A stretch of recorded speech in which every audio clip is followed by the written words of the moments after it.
What's up, everybody? Welcome back to another edition of Sit Down Saturday. I want to make sure that you guys are doing well, that you're feeling well. There was somebody that reached out. I reached back out to that person and asked him to get in contact with me. You have not gotten in contact with me yet, good sir. Please do. We'll talk.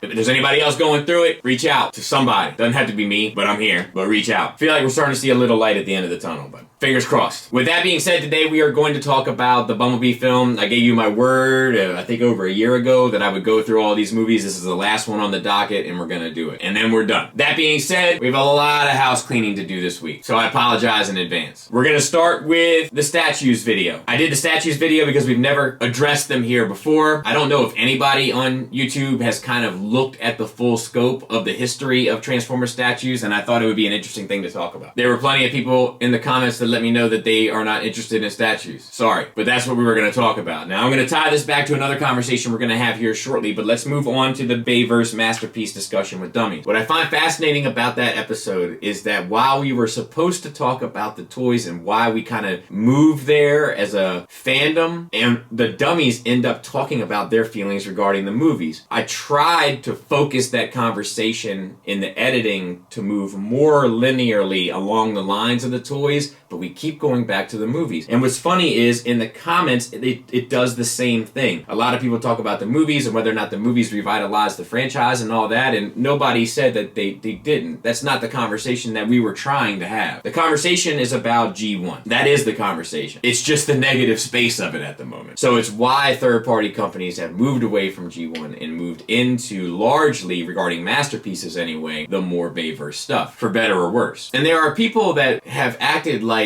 I would want to talk about Bayverse masterpieces, or that I really want to talk about statues. And I do want to talk about statues, but I don't necessarily want to talk about Transformer statues. But you know what I do want to talk about? Is this franchise. Is this franchise that we love. And right now, those Bayverse masterpieces are the only masterpieces really popping. That's what's going on, whether you like it or not. So we gotta talk about it, because that's what we do here. I don't guide where this stuff goes. I check the temperature on the thermometer of where this stuff is, and then I try to give 2 cents on that. It would be very easy for me to make videos like top 5 fans toys releases, and then the following week be like second top 5 fans toys releases, and I know that people would watch it. And I might do something like that at some point, more broadly and hopefully more thoughtful. But I'm not here to pander, and never have been. I'm here to discuss what's going on, and that's what's going on, like it or not. Could the Dummies have had a better conversation about it? Probably. We kept getting distracted by the movies, the same way you guys did in the comments. But there's something going on there. I celebrate this culture of ours. I want to talk about the hot buttons of what's going on at all times. Or look under the stones that haven't been unturned. For instance, the statues. The goal of Sit Down Saturday, the goal of 4 Dummies, is to have interesting and engaging discussions. Now, you might not agree, which is fine. There's plenty of people I don't agree with. And there were people that disagreed in the Dummies conversation and listed why they disagree. And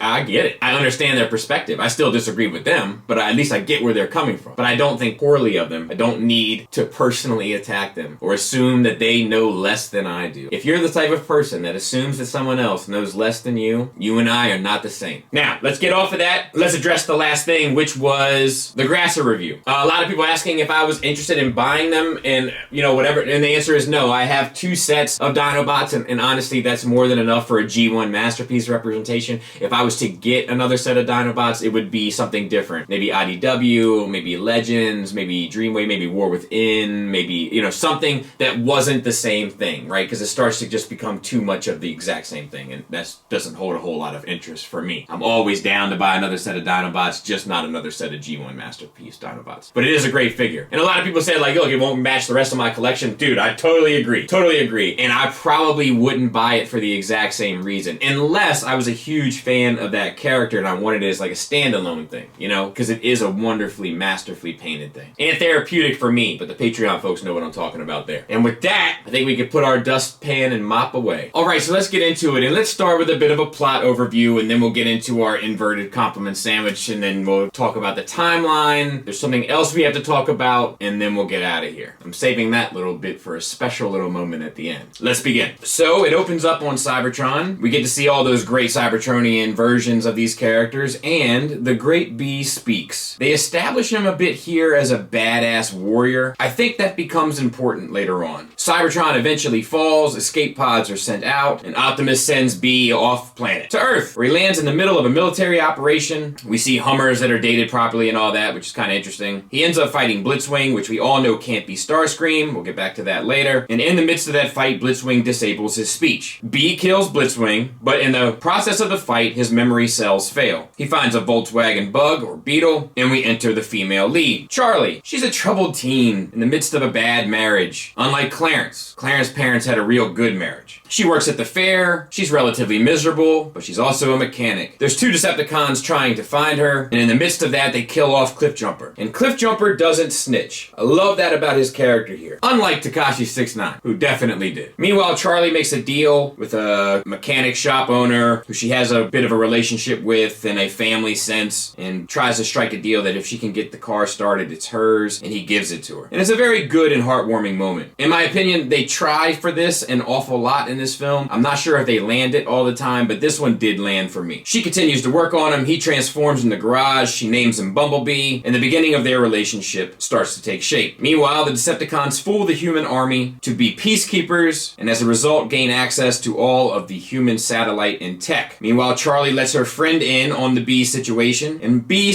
touches an outlet which alerts the military and the Decepticon. The military ambush B and Charlie take off, the Decepticons head him off and take B out, and Charlie is taken away as well. Bumblebee is tortured. I'm not sure what it is with people wanting to torture Bumblebee, but it's a thing in these movies. We find out that Prime is coming. Meanwhile, Charlie sneaks out, revives B, the military attacks, B's memory is restored, Bumblebee sort of dispatches the military, makes a choice to fight and not run. It does kind of drive home the point of Bumblebee being a scout, which I think is a truer representation of the character, perhaps even more so than the opening sequence on Cybertron where he's kind of a warrior. There's a chase sequence, the Autobot base is discovered, John Cena comes to help, B kills the blue one, I can't remember the names of them, and saves John Cena in the process. Charlie stops the transmission of the Autobots being discovered, then B kills the red one, and then John Cena has a true heroic moment where he salutes Bumblebee. B and Charlie part ways, he scans the Camaro, meets up with Optimus Prime, and they drive off together, it seems. Now, to be fair, it's just a red truck, it could not be Optimus Prime, but I'm pretty sure we're supposed to believe it is Optimus Prime, and I'm pretty sure that all that stuff was added far after this movie was complete. So let's start with the ugly, and as I've mentioned before, my big issue with this film in regards to Bumblebee is the fact that it's this lowest common denominator representation of him, aside from his acts on Cybertron and some of his acts in the film. They always treat him like some sort of animal. Whether it's the kite on his head, or he's hiding behind a rock, or he's making a mess in the kitchen, rascal. But it's just, it's a tired trope, and I don't think it does much for the character. There's also, the visual effects are great generally, but there's one part of it that's not good, and it's when Bumblebee grabs the coffee pot. If you watch it, it's not good. The rest of it, no problems. That, not good. And then I think the biggest ugly overall is that this thing is just, it's like you know a guy, right? And this guy is a complete piece of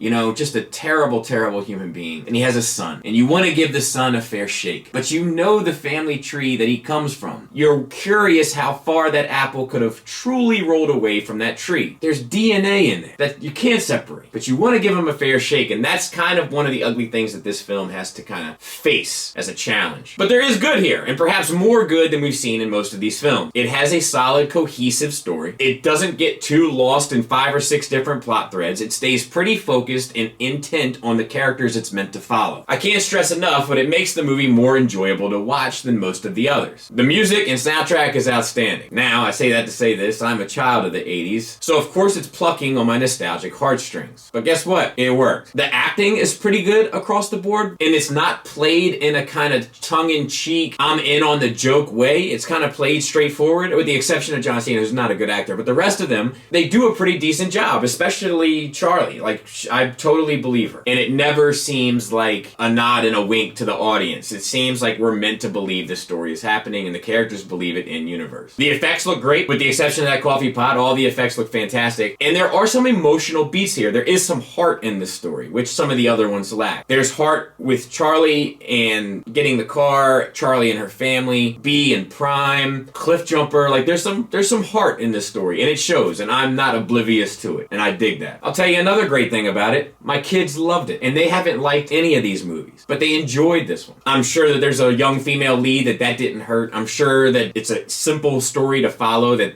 didn't hurt. And the movie's kind of just a fun time. So I like that. I like when the kids get into it. You'll never hear me complain about kids getting into Transformers. And the last good that I want to leave on is the potty humor is gone. There's no wiener jokes. There's no fart jokes. There's no bathroom jokes. Like, it's all gone. And it's better for it. It never needed it in the first place. And now we'll move into the bad and kind of close on it. And honestly, there's not much, but there are a few things. The second act kind of drags. A lot of that, in my opinion, has to do with this connection of Charlie and her diving. Now, I'm sure you could go down some sort of deep dive, so to speak, to make that work, but I think that the movie doesn't really gain anything out of it. We deal with throwing away her trophies in the beginning, then she has that incident up on the hill with the kids, and then she dives at the end of the movie, and all of that is to set up that believable dive at the end of the movie, and I'm not sure that the movie needed it. But I think it slows the movie down quite a bit, and I don't know if it's better for it ultimately. And that's really the only, I can nitpick. I don't like the high-speed cop chase, and there's other things I don't like about it, but overall, there's not a lot of inherently bad things here. Outside of it being a Transformers movie and what you kind of want Transformers to be, right? Like, independently, it's not a bad movie. So with that, let's talk about the timeline. And the only thing that we really have to offer here, concrete, is that sometime in the 80s, the events of Bumblebee take place. So let's look at this timeline overall. The first couple we don't have a lockdown date of, but the Allspark was established sometime before time began. 65 million years BC, the Transformers created the extinction level event, which leads up to Age of Extinction. 17,000 BC, the Fallen lands on Earth. 10,000 BC, the Allspark arrives on Earth. And then nothing until slightly before the Dark Ages, a few thousand years ago, as described in the films. Megatron crashes on Earth. Then in the Dark Ages, Transformers help King Arthur. Megatron's discovered in 1897. The Allspark's discovered in 1913. The Hoover Dam's built around the Allspark in 1931, which we do see in this movie briefly. I'm sure to drive that home, connective tissue-wise. 1934, Megs is brought to the Hoover Dam. During the time of World War II, B fights the Nazis. There's the moon crash in 1961. The Apollo 11 discovers the crash in 1969. And then between 69 and 2003, we have nothing except for the events of Bumblebee. 2003 is the first contact from NASA. Then the events of 07, the events of Revenge of the Fallen, the events of Dark of the Moon, the events of Age of Extinction, and then the events of The Last Night. This is important for what we're about to get into. So it all lines up with Bayverse for the most part, with the one exception being that scene that was added at the end with him driving off with Optimus, if that is indeed Optimus. So the question and debate comes down to whether or not this thing is part of the Bayverse. Let's go through the official timeline of that. And we're just going to discuss the official information regarding it. 2015 sees a Transformers writing room assembled off the back of the massive success of Age of Extinction. To develop the series into a cinematic universe, a la MCU, Bumblebee was developed as the first spin-off. 2016 sees Hasbro officially announce Transformers 6 and 7 to follow then in production The Last Night. They announced Transformers 6 as a spin-off focusing on Bumblebee, firmly tied to the Bayverse. Bumblebee began filming in July of 2017, still as a Bayverse prequel. The Last Night released that same year and was seen as a flop, putting the series' future in the cinematic universe into question. In 2018, in January at Toy Fair, Hasbro officially proclaims Bumblebee to be a reboot of the Transformers film series. The upcoming sequel to The Last Night was removed from Paramount's slate, and Hasbro specifically called out their greater influence on future projects. In 2018, director Travis Knight threw several subtle shots at Bay's style. He officially stated the Seeker in the trailer was Blitzwing and not Starscream because of the audience's familiarity with the Bay design, and highlighted how he wanted to feature the Generation 1 Seeker design. If this was meant to imply continuity is not totally known, but it seems to imply it to me. The film's release saw various outlets call it a prequel, reboot, or soft reboot, with conflicting information from official sources. Travis Knight specifically mentioned being unable to feature Megatron in the opening scene because he should be on Earth at that time, despite the film seemingly contradicting this by having Sector 7 state this was the first contact with an alien species. Other interviews had him agree it was a reboot, and stating this was the reason the Seeker at the start was not someone more well-known like Thundercracker or Skywarp. Lorenzo Di Bonaventura said, "The main Transformers movie we are working on is a reboot, and I would say that the Bumblebee sequel will be more directly linked to the timeline that we set up." However, only days later, he stated the film is neither a reboot or a prequel, but a spin-off. In April 2019, an interview with Moviephone director Travis Knight explains the film's status, saying that following the disappointment of Last Night, he pushed Paramount to allow him to make the film stand alone. In July of 2019, the last official word on the film's place was when, at an investor conference, Hasbro talked about the the film's positive response and the story opportunities it presented as a reset. Officially, Bumblebee is now considered to be a reboot, with future films building off of it. However, conflicting reports and the vague status of the series' future means whether this film will ever get any form of sequel is unknown. For now, it's a reboot, but if the series stagnates for another 5 years and a fresh full reboot is developed, it's a loose Bayverse prequel. Bumblebee's original cut was an absolute Bayverse prequel, but then came reshoots, and then came removing references to the Bayverse, trying to make it a standalone. The Cybertron sequence, which began development sometime around March-April of 2018, the removal of a different opening which stated Bumblebee had been on Earth for a long time, keeping continuity with The Last Knight, a reshot version of Bumblebee destroying Charlie's house, removing various kitchen appliances, bots a la Revenge of the Fallen, the editing of Sector 7 sequences to make it clear this was first contact with an alien species, any prominent shots of Sector 7 Hoover Dam base was removed, only one shot appears in the film and it is very brief, and a post-credit scene originally going to feature a Generation 1 inspired version of Megatron frozen at the Sector 7 base. In particular, Bumblebee's door wings, originally part of his model, were changed to now sit back along his back. Travis has mentioned in interviews how he wanted the character to have the same proportions as his G1 design. There are numerous other small changes and edits to the film to attempt to make it stand on its own as a separate entity, but it really doesn't. It doesn't because of Bumblebee's main design harkening back to the Bayverse, and the reason why that is because at that point when they designed the character, rendered the character, shot in most of the movie, it was meant to be a Bayverse thing. That's why it's so confusing to the fandom as to where it sits, and we have to rely on somebody in an interview literally spoon-feeding us the information as to what it is. The truth is, it was always meant to be. They added a couple of things to hope that it wouldn't be. So if you think it's a prequel, you're not wrong. If you think it's a reboot, you're not wrong. To me, it seems tied more closely to the Bayverse universe than not. The fact that it contradicts other Bayverse films is just lining up with the other Bayverse films that contradict the other Bayverse films. Overall, looking at these movies as a whole, you know, it's popcorn fun, I guess. But it could be a lot more, and I have hopes and dreams that a cinematic universe regarding the Transformers could be a lot more. Thanks for listening. Thanks for watching. Until next time, take care.